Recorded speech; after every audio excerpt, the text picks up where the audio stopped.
My name is Greg Ashaw. I'm the baseball expert for ProfessorIt.com. I have over 20 years experience in the sport of baseball, and most recently I was playing for the Los Angeles Dodgers organization.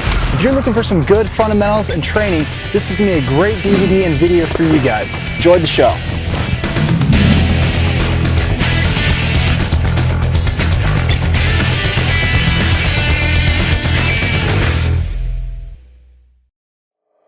The next and most important thing in the swing is using your power of your legs and hips together in your swing. Most of the kids try and flail the ball swinging with primarily just their arms. The swing generally looks like this. The arms are flailing and the hips and legs aren't doing much of anything.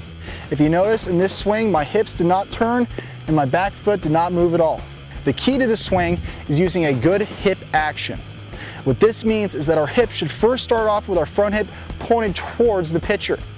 If a good way to think about it is if you have an arrow coming right out of your belly button.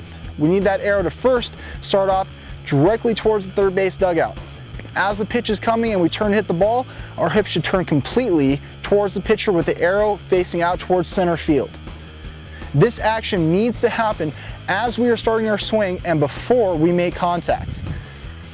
Great example. Right here I've made contact, my hips have not turned, and as I finish my swing, my hips are now to the pitcher.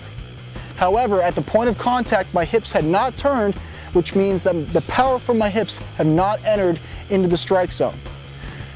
Now, if we think about it in terms of keeping this bat on our shoulder, and I turn my hips all the way, that bat just went forward, but I didn't have to move it. My hips and shoulders turning brought my hands and bat closer to the strike zone. If you notice when I do that, my extension now becomes extremely short. Most coaches like to incorporate a nice, short, quick swing to the ball. If you use your hips and shoulders properly, the amount of force and swing from your arms and shoulders should be minimized.